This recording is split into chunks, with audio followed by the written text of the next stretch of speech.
Tal como dijimos en el anterior video, vamos a profundizar en los componentes de la célula. Y en esta ocasión tenemos los componentes químicos de la misma, el agua y otros componentes inorgánicos de la célula. Antes de empezar, tenemos una alerta de ácido clorhídrico, es decir, que si no sabes qué componentes químicos se encuentran en la célula, te recomiendo que los vayas a repasar, pues la química funciona con la biología en conjunto y también con las matemáticas. En primer lugar, para entender a la célula, primero debemos entender lo que es la química de la vida. La partícula más pequeña de un elemento que retiene sus propiedades químicas es el átomo. La materia es la combinación de diversos elementos, es decir, compuestos químicos que en su estado puro están formados por átomos de la misma clase. Y las características propias de cada molécula, dos o más clases de átomos, dependen de la manera en que sus átomos constituyentes interactúen los unos con los otros.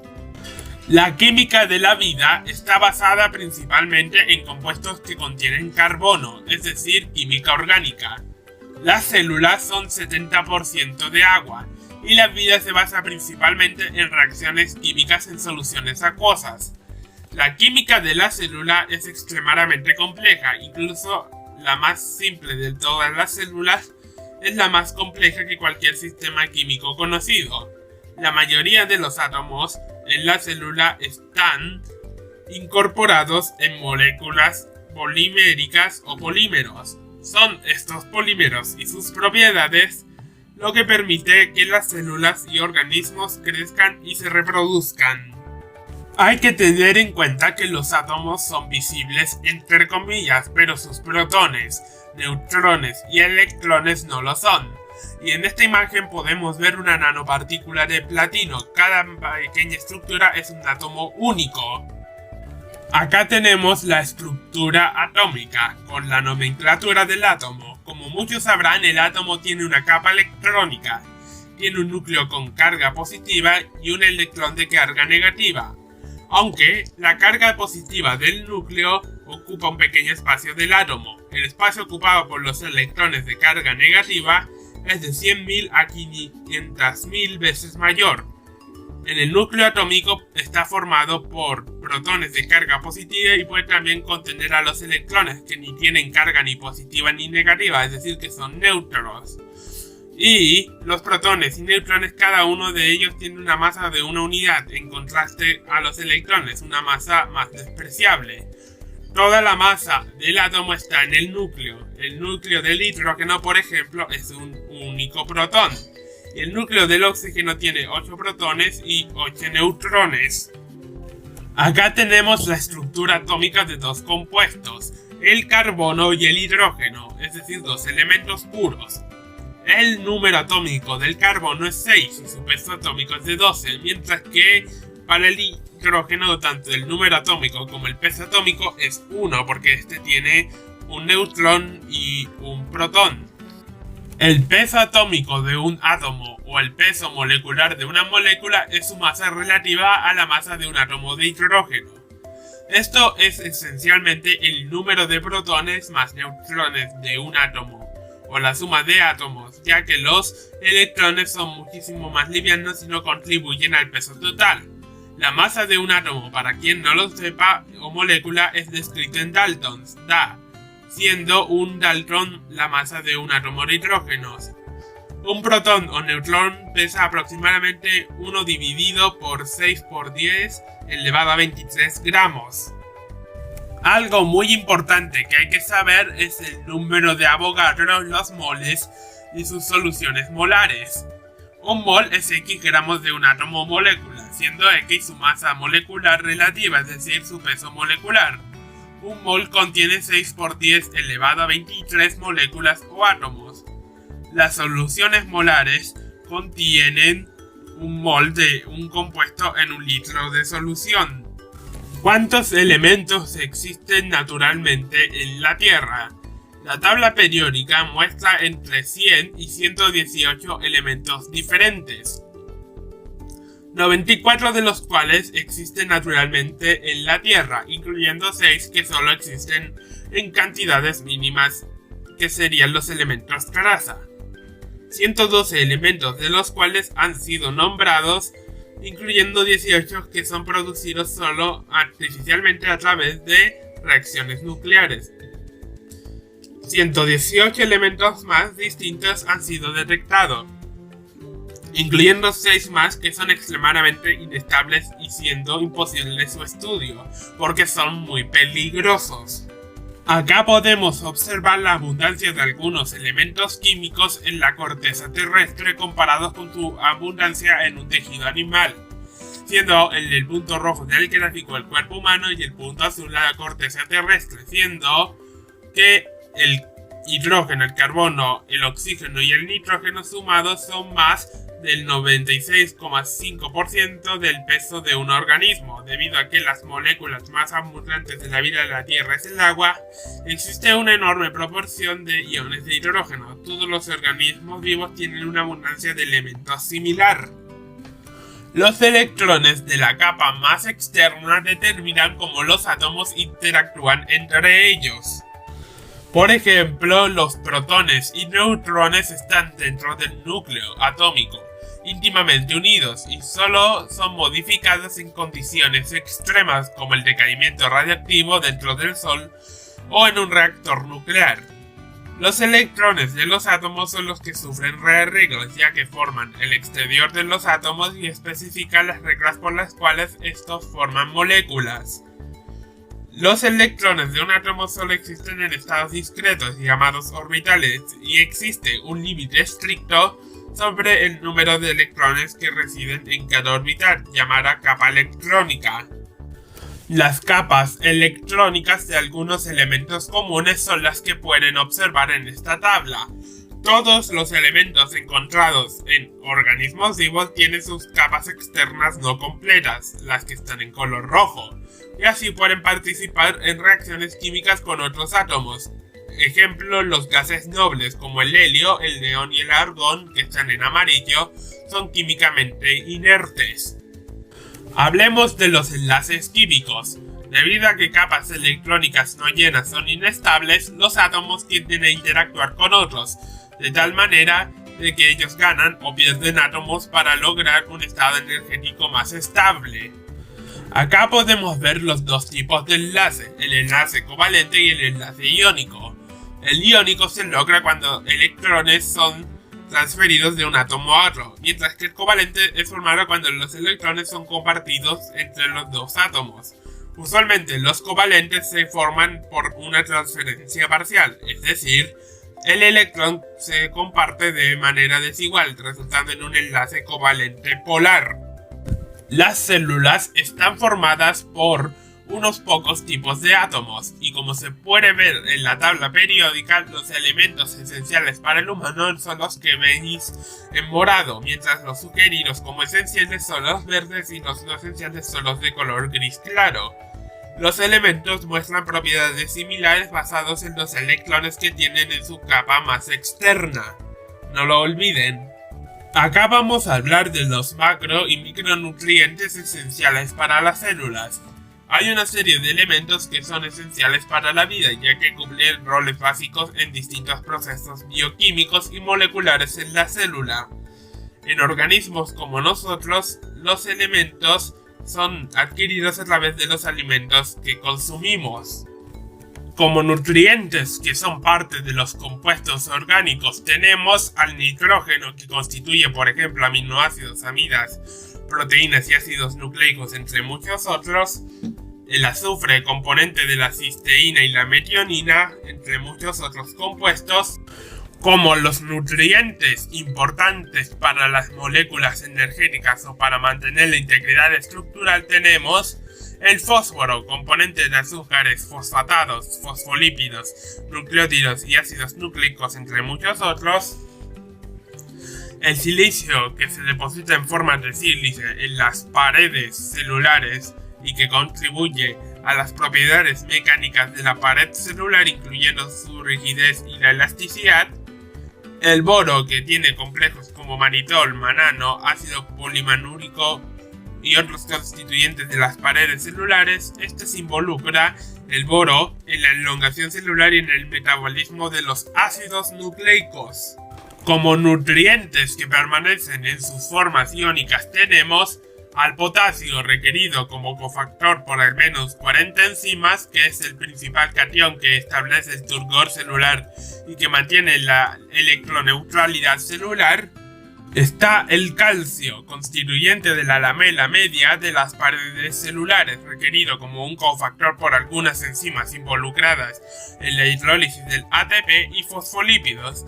Actúa como mensajero secundario en la regulación metabólica. Tenemos también al magnesio, requerido por muchas enzimas involucradas en la transferencia de fosfato y que es constituyente de la molécula de clorofila en las plantas. El cloro, necesario para las reacciones fotosintéticas que participan en la producción de oxígeno. El manganeso, necesario para actividades de algunas deshidrogenasas, descarboxilasas, quinasas, oxidasas y peroxidasas, involucrado con otro catión que activan enzimas y en la producción fotosintética del oxígeno. Y el último de los compuestos o nutrientes es el sodio, requerido en la regeneración del fosfoenolpiruvato en plantas C4 y CAM. Sustituye al potasio en algunas funciones. Como nutrientes que están involucrados en las reacciones redox tenemos al hierro, que es constituyente de los citocromos y las proteínas hemo involucradas en la fotosíntesis, la fijación de nitrógeno y la respiración, y como deberán saber a este punto de vista, el hierro se encuentra en la hemoglobina de la sangre humana y de los vertebrados. Luego tenemos al zinc, que es constituyente de la alcohol deshidrogenasa, glutámico deshidrogenasa, la nitrasa carbónica, etc. Tenemos al cobre, componente del ácido ascórbico oxidasa, pironinasa, monoamino oxidasa, uricasa, citocromo oxidasa, fenolasa, lacasa y plastocianina. El níquel, que está constituyente de la ureasa en la fijación bacteriana del dinitrógeno, constituyente de las hidrogenasas. El molibdeno, constituyente de nitrogenasas, nitrato reductasa y xantina deshidrogenasa. Estos vendrían a ser los nutrientes que están involucrados en reacciones redox, y luego pasamos al agua. ¿Y por qué el agua es lo más importante de este punto? Pues lo describimos a continuación. Y tal como dijo Talos de Mileto, el agua es la causa material de todas las cosas, ya que el agua es una molécula única, ubicua y principal componente de todo lo vivo, o sea, nosotros los seres vivos. Algunas de las propiedades físico-químicas únicas del agua la hacen la esencialidad para la vida, y usualmente su presencia o abundancia impone límites o restricciones físicas dentro del cual los organismos pueden funcionar. Acá tenemos a la Tierra y Marte. Como deben saber, la Tierra está cubierta por un 97% de agua y podría existir un lago de 20 kilómetros de ancho escondido bajo las capas del hielo del polo sur de Marte. Estas imágenes son de la NASA, tomadas con la nave espacial Mars Global Surveyor.